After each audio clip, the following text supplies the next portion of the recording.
नमस्कार, मैं सुनीता कथा मंथन में आप सबका स्वागत करती हूँ। कथा मंथन में आज सुनिए देहाती समाज का अंतिम अध्याय, लेखक शरद चंद्र चट्टोपाध्याय। विश्वेश्वरी ने कमरे के भीतर पहुंचकर और आंखों में आंसू भरकर भर्राई आवाज से पूछा, बेटी रमा, कैसी तबीयत है आज? रमा ने उनके मुंह की ओर देखते हुए हंसकर कहा, ताई जी ठीक है आज। विश्वेश्वरी आकर उसके सिरहाने बैठ गई और चुपचाप उसके सिर और मुंह पर हाथ फेरने लगी। आज 3 महीने से रमा बिछौने पर पड़ी है। उसे जोर की खांसी है और मलेरिया का जहर उसके सारे शरीर में समा गया है। गांव के बूढ़े कविराज जी जान से चिकित्सा कर रहे हैं। बूढ़े को मालूम न था कि किस कारण से रमा की नस जल जल कर राख होती जा रही है।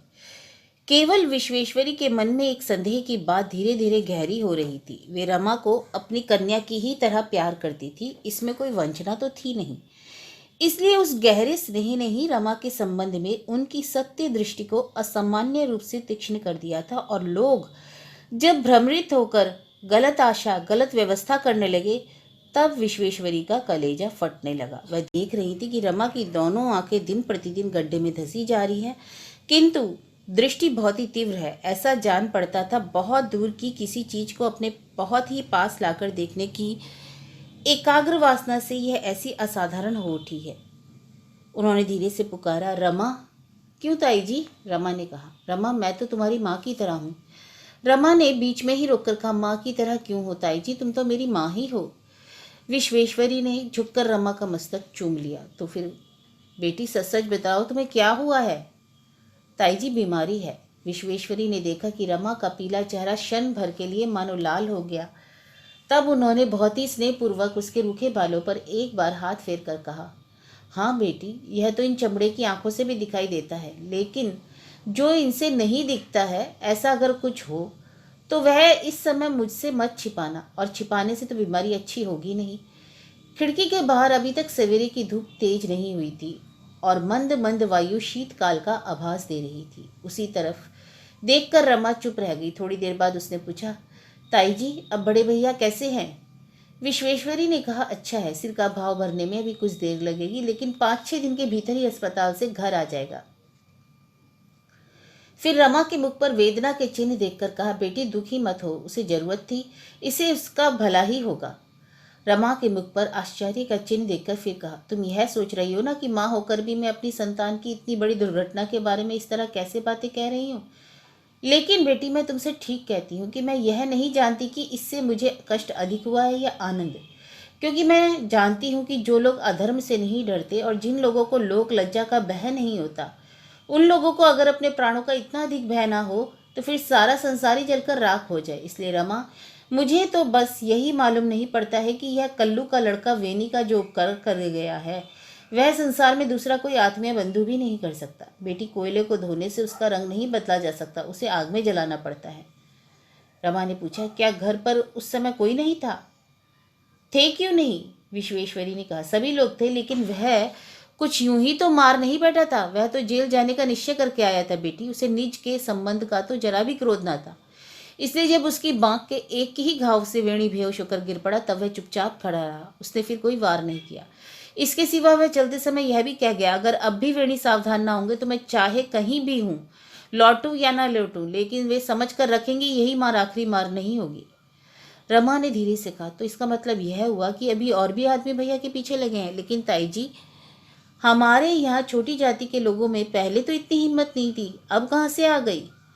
विश्वेश्वरी ने कुछ हंसकर कहा, बेटी, क्या तुम स्वयं नहीं जानती हो कि छोटी जाति के इन लोगों का इतना फैसला किसने बढ़ा दिया है? रमा, जब आग जल उठती है ना तो बुझती नहीं है यूं ही। मेरा वह बेटा लौट आवे, दीर्घजीवी हो, और फिर जहां उसकी खुशी हो वहां जाए। वेणी की बात याद करके मैं कभी लंबी सांस ना छोड़ूंगी।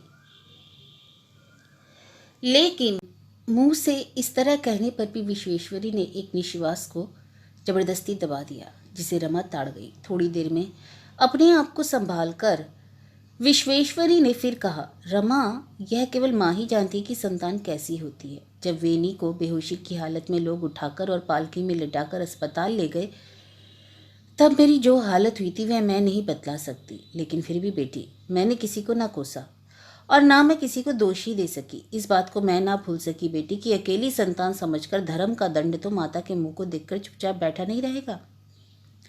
रमा ने कुछ सोचकर कहा, ताई जी मैं तुमसे बहस तो नहीं करती, लेकिन यदि यही बात है तो फिर रमेश भैया किस पाप के कारण इतना दुख भोग रहे हैं? हम लोग प्रयत्न करके उन्हें जेल भेजाए, यह तो किसी से छिपा नहीं। ताई जी ने कहा, नहीं बेटी यह बात नहीं है, छिपा नहीं है, इसलिए तो आज वेणी अस्पताल में है। और तुम्हारा इतना कहकर वह सहसा रुक गई और जो बात उनकी जबान तक आ चुकी थी उसे जबरदस्ती भीतर ढकेल कर बोली, जानती हो बेटी, कोई काम भी यूं ही शून्य में नहीं मिल जाता, उसकी शक्ति कहीं ना कहीं जाकर काम करती है। लेकिन समझ में नहीं आता कि एक आदमी के पाप का प्रायश्चित दूसरे को क्यों करना पड़ता है। रमा इस बात में कुछ संदेह नहीं कि प्रायश्चित करना अवश्य पड़ता है। रमा ने अपने व्यवहार का स्मरण करके चुपचाप एक सांस छोड़ दिया। विश्वेश्वरी कहने लगी, रमा इससे मेरी आंखें भी खुल गई हैं। हम भला करेंगे कहने से हो ही किसी का भला तो नहीं किया जा सकता। शुरू में छोटी बड़ी सीढ़ियां पार करने का धैर्य होना चाहिए।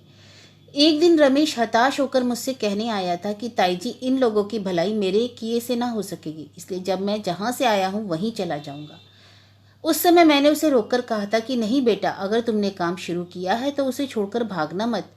मेरी बात तो यह किसी तरह टाल नहीं सकता, इसलिए जिस दिन मैंने सुना कि उसे जेल का हुक्म हो गया है उस दिन मुझे ऐसा मालूम हुआ कि मानो मैंने ही उसे जबरदस्ती धर पकड़कर यह सजा दी हो।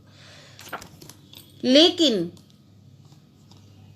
इसके बाद जिस दिन लोग वेणी को अस्पताल ले गए उस दिन फिर बेटी यह तो जानती ना था कि बाहर से आकर भलाई करके जाने में भी इतनी विडंबना है, वह काम इतना कठिन है। यह बात तो कभी सोची ही नहीं थी कि पहले सब में मिल जाना चाहिए, जब तक कि भले और बुरे कामों में मिलकर आदमी एक ना हो जाए तब तक कि वह किसी तरह भलाई नहीं कर सकता। वह आरंभ से ही अपनी शिक्षा, संस्कार, शारीरिक बल और उच्च हृदय लेकर इतनी ऊंचाई पर आ खड़ा हुआ था कि आखिर तक उसके पास कोई पहुंच ही ना सका। बेटी यह तो मैं देख ही नहीं सकी, मैंने उसे जाने भी ना दिया और रख भी ना सकी। बेटी क्या तुम समझती हो कि रमेश जब लौटकर आएगा तब तुम्हारा कुआंपुर गांव उसको फिर पहले ही जैसा पाएगा? नहीं, जब वह लौटकर आएगा तब तुम स्पष्ट देखोगी कि वह जिस हाथ से लोगों को दान कर देता था उसका वह हाथ भैरव ने मरोड़ कर तोड़ डाला है। लेकिन कौन जाने, हो सकता है यह भी अच्छा ही हुआ हो। उसके बलिष्ठ और पूरे हाथ का अपरिमित दान पाने की शक्ति जब इन गांव के लोगों में नहीं थी तब शायद उसका यह टूटा हुआ हाथ उन लोगों के सचमुच काम आए। यह कहकर विश्वेश्वरी ने एक लंबी सांस छोड़ी। रमा कुछ देर तक उनका हाथ इधर उधर हिलाती रही और फिर धीरे धीरे बहुत ही करुण स्वर में बोली, अच्छा ताई जी, झूठी गवाही देकर किसी निरपराधी को दंड दिलाने वाले की क्या सजा है? विश्वेश्वरी ने खिड़की की तरफ देखते हुए रमा के बिखरे बालों में हाथ फेरते फेरते हठात देखा कि रमा की आंखों के किनारे से आंसू बह बहकर ढुलक रहे हैं। उन्होंने स्नेहपूर्वक उन्हें पहुंचते हुए कहा, लेकिन बेटी इसमें तुम्हारा तो कोई हाथ नहीं था। इन कायरों ने स्त्री जाति के इतने बड़े कलंक का भय दिखलाकर तुम पर यह अत्याचार किया है। इस बड़े दंड का सारा बोझा उन्हीं के सर है बेटी, तुम्हें तो उसका कुछ भी बोझ ना उठाना पड़ेगा। यह कहकर विश्वेश्वरी ने फिर रमा के आंसू पोंछ दिए, लेकिन इतने आश्वासन से ही रमा के रुके हुए आंसू झरने की तरह बह पड़े। कुछ देर बाद उसने कहा, लेकिन वे लोग तो उनके शत्रु ठहरे, वे तो कहते हैं कि चाहे जिस तरह हो शत्रु को मार गिराने में दोष नहीं है। लेकिन ताई जी मैं तो वह कैफियत नहीं दे सकती। ताई जी ने पूछा, क्यों बेटी, तुम क्यों नहीं दे सकती? रमा ने कहा, ताई जी आज मैं तुम्हारे आगे एक बात स्वीकार करूंगी। पीरपुर के जाफर अली के घर में संध्या के बाद गांव के सब लड़के मिलकर रमेश भैया के कहने के अनुसार अच्छी बातों पर विचार किया करते थे, लेकिन यहाँ यह साजिश चल रही थी कि उन्हें बदमाशों का दल कहकर पुलिस के हाथ दे दिया जाए। इस पर मैंने अपना आदमी भेजकर उन लोगों को सावधान कर दिया था। पुलिस तो यह चाहती ही है, एक बार हाथ में आने पर फिर तो वह उन्हें नहीं छोड़ती। सुनकर विश्वेश्वरी सिहर उठी और बोली, हे यह तुम क्या कहती हो? क्या वेणी ने गांव में पुलिस को झूठे ही बुलाना चाहा था? रमा, मैं तो समझती हूँ कि बड़े भैया को जो दंड मिला है सो उसी का फल है, पर ताई जी क्या तुम इसके लिए मुझे माफ कर सकोगी? विश्वेश्वरी ने झुककर रमा का ललाट चूम लिया और कहा, रमा अगर उसकी माँ होने के कारण मैं तुम्हें इसके लिए माफ ना कर सकूंगी तो और कौन कर सकेगा? मैं आशीर्वाद देती हूँ, भगवान तुम्हें इसका पुरस्कार दे। रमा ने अपने हाथ से आंखें पोंछकर कहा, ताई जी मुझे तो सिर्फ इसी बात की सांत्वना है कि वे लौटकर देखेंगे कि उनके सुख का क्षेत्र प्रस्तुत हो गया है। वह जो चाहते थे वह हो गया। उनके देश के गरीब किसानों की नींद टूट गई और वे जाग चुके हैं, उन्हें पहचान गए हैं और उनसे प्रेम भी करने लगे हैं। ताई जी इस प्रेम के आनंद में क्या वे मेरे अपराध को भूल ना सकेंगे? 6 महीने की कड़ी सजा भोगने के बाद रमेश छूटकर बाहर निकले। तब उन्हें एक ऐसी बात पता चली जिसकी वे कभी कल्पना ही ना कर सके थे। स्वयं वेणी घोषाल सिर पर चादर लपेटे सबसे आगे खड़े हैं। उनके पीछे दोनों स्कूलों के मास्टर, पंडित, विद्यार्थी दल और उनके पीछे बहुत से हिंदू और अन्य जाति के लोग खड़े हैं। वेणी ने रमेश को खूब जोर से गले लगाकर रोते रोते कहा, भैया रमेश, अब जाकर पता चला है कि रक्त का आकर्षण कैसा होता है। उस समय मैंने यह बात जानकर भी नहीं जाननी चाहिए कि यदु मुखर्जी की लड़की उस आचार्य को अपने हाथ में करके इस तरह की शत्रुता करेगी और लज्जा शर्म छोड़कर स्वयं झूठी गवाही देकर तुम्हें इतना दुख देगी। ईश्वर ने मुझे इसका दंड अच्छी तरह से दे दिया। रमेश की समझ में ही ना आता था कि क्या कहे और क्या ना कहे, इसलिए वे हक्के बक्के होकर देखते रहे। हेडमास्टर पांडे जी ने जमीन पर लेटकर साष्टांग दंडवत करके चरणों की धूल लेकर मस्तक पर लगाई। उनके पीछे जो लोग थे उनमें से कोई आगे बढ़कर आशीर्वाद देता, कोई सलाम करता, कोई प्रणाम करता। वेणी की रुलाई किसी तरह तो रुकती ही ना थी। उन्होंने गदगद स्वर में कहा, भाई अब अपने बड़े भैया से रूठे ना रहो और घर चलो। सामने घोड़ा गाड़ी तैयार खड़ी थी। रमेश बिना कुछ बोले चाले उस पर सवार हो गए। वेणी ने उनके सामने वाली जगह पर बैठकर अपने सिर की चादर उतार डाली। घाव सूख जाने पर भी चोट के निशान बहुत साफ दिखाई देते थे। रमेश ने चकित होकर पूछा, भैया यह क्या हुआ? वेणी ने अपना दाहिना हाथ उलटकर कहा, भाई दोष किसे दूं? यह सब मेरे ही कर्मों का फल है और मेरे ही पापों का भोग है। अब उसे सुनकर क्या करोगे? इसके बाद वेणी ने धीरे धीरे कहना शुरू किया, जन्म से ही मुझ में यह दोष है कि मैं मन में कोई और बात रखकर मुंह से कोई और बात नहीं कह सकता। दूसरे लोगों की तरह अपने मन का भाव छिपाकर भी नहीं रख सकता। इसलिए मुझे ना जाने कितनी सजा भोगनी पड़ती है, फिर भी होश नहीं आता। वेणी ने देखा रमेश सब बातें चुपचाप ही सुन रहे हैं। तब अपना स्वर और भी कोमल तथा गंभीर बनाकर कहने लगे, मेरा दोष यही था कि उस दिन मैं अपने मन का कष्ट किसी तरह दबा न सका और रोते रोते कह बैठा कि रमा, आखिर हम लोगों ने ऐसा कौन सा अपराध किया था जो तुमने इस तरह हम लोगों का सर्वनाश कर डाला। जब माँ सुनेंगी कि रमेश को सजा हो गई तब वे तो जान ही दे देंगी। हम भाई भाई जमीन जायदाद के लिए चाहे झगड़ा करें और चाहे ना करें, लेकिन तुमने तो एक ही आघात में मेरे भाई को मारा, माँ को भी मारा। वेणी ने फिर कुछ रुककर कहा, रमेश, उस समय भी रमा की उग्र मूर्ति का ध्यान आने से अब भी मेरा कलेजा कांप उठता है। उसने दांत पीसकर कहा, क्या रमेश के बाप मेरे बाबूजी को जेल नहीं भेजना चाहते थे? और अगर वह भेज नहीं सकते तो क्या छोड़ देते? चूंकि औरत जाति का इतना दर्प सहा नहीं जाता, इसलिए मैंने भी गुस्से में आकर कह डाला कि अच्छा, रमेश जेल से आ जाए, उसके बाद इसका विचार होगा। अभी तक वेणी की सब बातें रमेश अच्छी तरह से अपने मन में ग्रहण नहीं कर रहे थे। उन्हें यह नहीं मालूम था कि कब मेरे पिता ने रमा के पिता को जेल भेजने का आयोजन किया। अब उन्हें याद आया कि ज्यों ही मैं यहाँ आया था त्यों ही ये ठीक यही बात रमा की मौसी के मुंह से भी सुनी थी। इसलिए आगे का हाल सुनने के लिए वे उत्सुक हो उठे। वेणी ने इस पर लक्ष्य करके कहा, खून खराबा करने का तो उसे अभ्यास ही ठहरा। क्या तुम्हें याद नहीं, उसने ही अकबर लठात को भेजा था, लेकिन तुमसे तो उसकी चालाकी नहीं चली, बल्कि उल्टे तुम्ही ने उसको सबक सिखा दिया। लेकिन मुझे देख रहे हो, दुबला पतला आदमी हूँ। इसके बाद वेणी ने कुछ सोचकर कल्लू के लड़के का कल्पित विवरण अपने अंधकारपूर्ण हृदय से बाहर निकालकर और अपनी भाषा में ग्रंथित करके कह सुनाया। रमेश ने सांस छोड़कर कहा, फिर उसके बाद? वेणी ने मलिन मुख से कुछ हंसकर कहा, उसके बाद जो कुछ हुआ वह क्या मुझे याद है? मैं कुछ भी नहीं जानता कि कौन किस तरह मुझे अस्पताल ले गया, वहां पहुंचने पर क्या हुआ और किसने मुझे देखा सुना। 10 दिन बाद जब होश आया तब देखा कि मैं बिस्तर पर पड़ा हूँ। रमेश, इस बार जो मेरी जान बच गई वह केवल माँ के पुण्य से। भला ऐसी माँ और है किसी की? रमेश ने एक भी बात नहीं कही। वह जानते थे वेणी कितना बुरा आदमी है और उन्हें यह भी मालूम था ऐसा कोई काम नहीं है जो यह नहीं कर सकता। फिर भी उनकी अनभिज्ञता ऐसी नहीं थी कि वे यह कल्पना कर सकते कि संसार में कोई कभी आदमी इतना झूठ इस प्रकार निसंकोच होकर ऐसे भाव से कह सकता है। इसलिए रमा के सारे ही अपराध उन्होंने ठीक मान लिए। उनके लौट आने से सारे गांव में एक उत्सव शुरू हो गया। रोज सवेरे, दोपहर और संध्या को बहुत से लोग उनके पास आते और तरह तरह की बातें करके उनके साथ बहुत अधिक आत्मीयता दिखलाते थे। जेल में रहने के संबंध में उनके मन में जो ग्लानि अब तक बच रही थी वह सब देखते देखते हवा हो गई। इसमें कुछ भी संदेह नहीं कि उनकी अनुपस्थिति में आसपास के सभी गांवों में एक बहुत बड़ा सामाजिक स्रोत बह रहा था। लेकिन जब वह इस बात पर विचार करने लगे कि इन कुछ महीनों में ही इतना बड़ा परिवर्तन कैसे हो गया, तब उन्हें मालूम हुआ कि वेणी की प्रतिकूलता के कारण जो शक्ति पग पग पर प्रतिहत होकर अपना काम ठीक तरह से नहीं कर सकती थी, इसलिए संचित होती रही थी, वही अब उनकी अनुकूलता के कारण दुने वेग से प्रवाहित हो रही है। आज वेणी को उन्होंने कुछ और भी अच्छी तरह से पहचाना। इस आदमी को इस प्रकार की अनिष्टकारी जानकर भी गांव के सभी लोग उसके कितने कहे में है, यह बात उन्होंने जितने स्पष्ट रूप से आज देखी, वैसी किसी ने नहीं देखी थी। अब उसके विरोध से परित्राण पाकर रमेश ने मन ही मन शांति की सांस ली। सिर्फ यही नहीं, एक एक करके सभी लोग उन्हें यह भी बता गए कि उन पर जो अन्याय और अत्याचार हुआ है, उसके लिए गांव के सभी लोगों को चोट लगी है।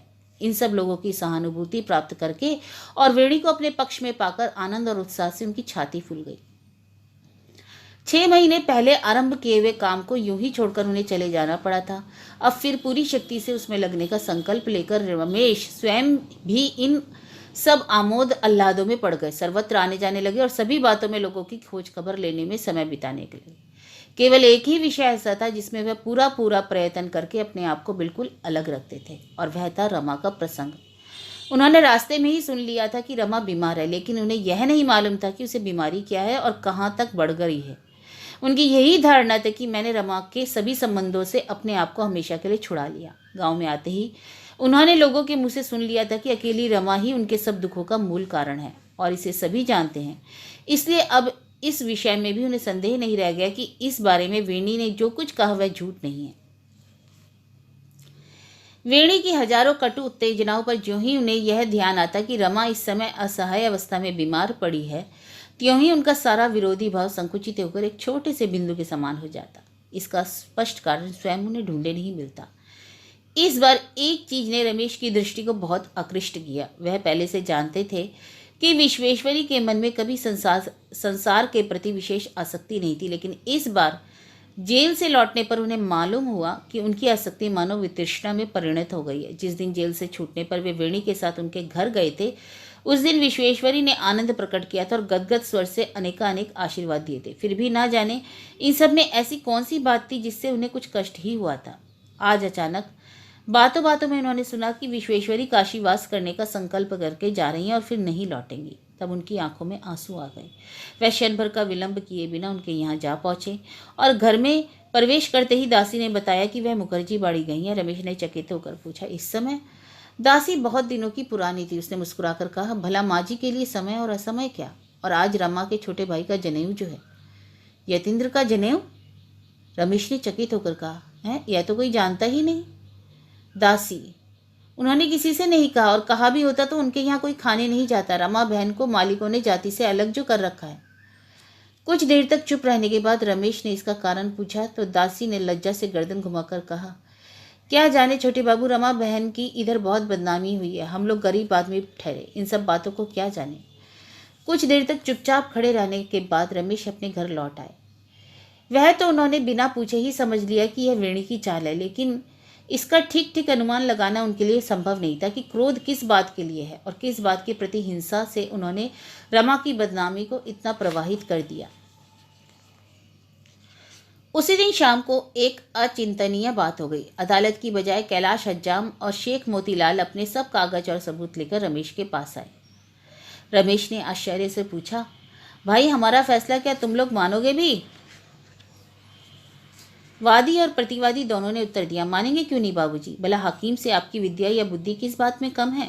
और फिर हाकिम और अफसर जो कुछ होते हैं वह सब आप ही जैसे बड़े आदमियों में से तो होते हैं। कल यदि आप सरकारी नौकरी करके हाकिम हो जाएं और हम लोगों के मुकदमे का फैसला करने लगे तो आपका वह फैसला भी तो हम लोगों को मानना पड़ेगा। उस समय तो यह कहने से काम चलेगा नहीं कि आपका फैसला नहीं मानेंगे। यह सुनकर रमेश का हृदय मारे आनंद के भर गया। कैलाश ने कहा, आपको तो हम दोनों ही अपनी अपनी बात अच्छी तरह बतला सकेंगे, लेकिन अदालत में ऐसा नहीं हो सकेगा बाबूजी। एक बात यह भी है कि हम वहाँ वकीलों को गांठ से निकालकर मुट्ठी भर रुपए ना दिए जाएं तब तक कोई काम ही नहीं हो सकता। यहाँ एक पैसे का भी खर्च नहीं, ना तो वकीलों की खुशामद करनी पड़ेगी और ना अदालत तक दौड़कर अपने पैर तोड़ने पड़ेंगे। सो बाबूजी आप जो हुक्म देंगे वह सर माथे पर हम लोग मान लेंगे, इसलिए आपकी शरण में आए हैं। एक छोटे नाले के संबंध में इन लोगों का झगड़ा था। उस विषय के जो कुछ दस्तावेज और कागज थे वे सब उन्होंने रमेश को दे दिया और दूसरे दिन सवेरे आने के लिए कहकर चले गए। रमेश स्थिर होकर बैठे रहे। यह घटना उनकी कल्पना के बाहर थी। उन्होंने सुदूर भविष्य में भी इतनी बड़ी आशा को अपने मन में स्थान नहीं दिया था।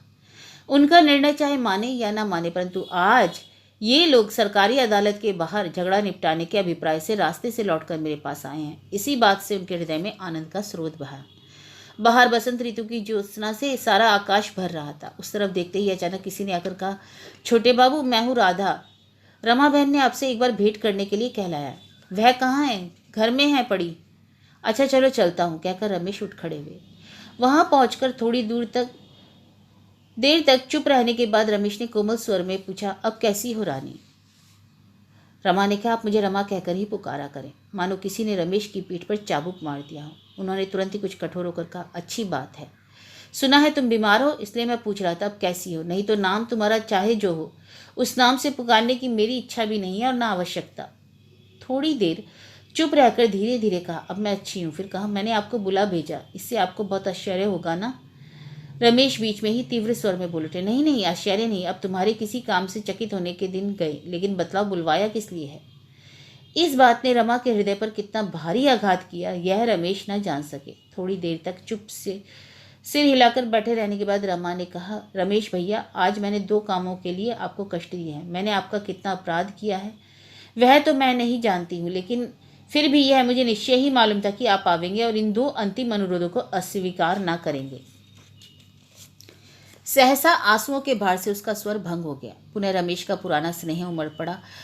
आज जब उन्हें निश्चित रूप से इस बात का अनुभव हुआ कि इतने घात प्रतिघात होने पर भी वह स्नेह आज तक मरा नहीं, केवल निर्जीव और अचेत होकर पड़ा था, तो उन्हें स्वयं भी आश्चर्य हुआ। थोड़ी देर तक चुप रहने के बाद उन्होंने पूछा, बोलो क्या अनुरोध है? रमा ने चकित हो सिर उठाकर नीचा कर लिया और कहा, बड़े भैया, आपकी सहायता से जिस जायदाद पर दखल करना चाहते हैं वह मेरी निजी है, अर्थात उसमें 15 आना हिस्सा आप लोगों का है, उसे मैं आपको दे देना चाहती हूँ। रमेश फिर कुछ गर्म होकर बोले, तुम डरो मत, चोरी करने में मैंने पहले भी किसी की सहायता नहीं की और अब भी नहीं करूँगा। अगर दान ही करना चाहती हो तो उसके लिए बहुत से लोग हैं, मैं दान नहीं लेता। उसने विनीत भाव से कहा, रमेश भैया, मैं जानती हूँ कि आप चोरी करने में सहायता नहीं देंगे और यह भी जानती हूँ अगर दान लेंगे भी तो अपने लिए नहीं, लेकिन बात यह नहीं है, यदि कोई दोष करता है तो उसे दंड मिलता है और मैंने जो अनेक अपराध किए हैं उन्हीं के दंड स्वरूप इसे क्यों नहीं ले लेते? रमेश ने थोड़ी देर चुप रहकर कहा, और तुम्हारा दूसरा अनुरोध?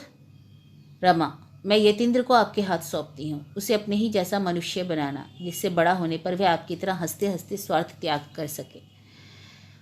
अब रमेश के मन की सारी कठोरता गल गई। रमा ने आंचल से अपने आंसू पोंछकर कहा, यह अपनी आंखों से तो नहीं देख पाऊंगी, लेकिन मैं निश्चित रूप से जानती हूँ कि यतीन्द्र के शरीर में उसके पूर्व पुरुषों का रक्त है। त्याग करने की शक्ति उसकी अस्थि मज्जा में मिली हुई है। शिक्षा देने से संभव है वह भी एक दिन आपकी ही तरह सिर ऊंचा करके खड़ा हो सके। रमेश ने कहा, देखो, इन सब बातों से अब मुझे मत घसीटो। मैं अनेक दुखों और कष्टों के बाद प्रकाश की एक शिखा प्रज्वलित कर सका हूँ। इससे मुझे डर लगता है कि वह कहीं फिर ना बुझ जाए। रमा ने कहा, नहीं रमेश भैया, अब डर नहीं है, आपका यह प्रकाश अब नहीं बुझेगा। ताई जी ने कहा था कि आपने बहुत देर से आकर बहुत ऊंचाई पर बैठकर काम करना चाहा, इसी से इसमें इतनी बाधाएं और विघ्न हैं। हम लोगों ने अपने दुष्कर्मों से आपको ठीक स्थान पर प्रतिष्ठित कर दिया। रमेश का हृदय वज्र गर्भ में की तरह रह रहकर चमकने लगा, लेकिन वह सिर नीचे किए चुपचाप बैठे रहे। रमा ने थोड़ी देर बाद फिर कहा, रमेश भैया, आज तुम यह ख्याल करके अपने मन में दुख न करना कि तुम मुझे क्षमा नहीं कर सकते हो। मैं निश्चय जानती हूँ कि आज जो बात कठिन जान पड़ती है वह किसी दिन सीधी सहज हो जाएगी। मेरे मन में इसलिए अब कोई कलेश नहीं है। उस दिन तुम मेरे अपराध सहज से क्षमा कर दोगे। मैं कल जाती हूँ। कहाँ जाओगी तुम? रमा, जहाँ ताई जी मुझे ले जाएंगे वहीं। रमेश, लेकिन सुना है वे लौट कर नहीं आएंगी। मैं भी नहीं आऊँगी, मैं भी तुम्हारे चरणों से अब सदा के लिए विदा लेती हूँ। इतना कहकर रमा ने झुककर धरती में माथा टेक लिया। रमेश ने कुछ देर तक सोचने के बाद एक लंबी सांस ली और खड़े होकर कहा, अच्छा जाओ, लेकिन क्या मैं यह नहीं जान सकूंगा कि क्यों विदा ले रही हो?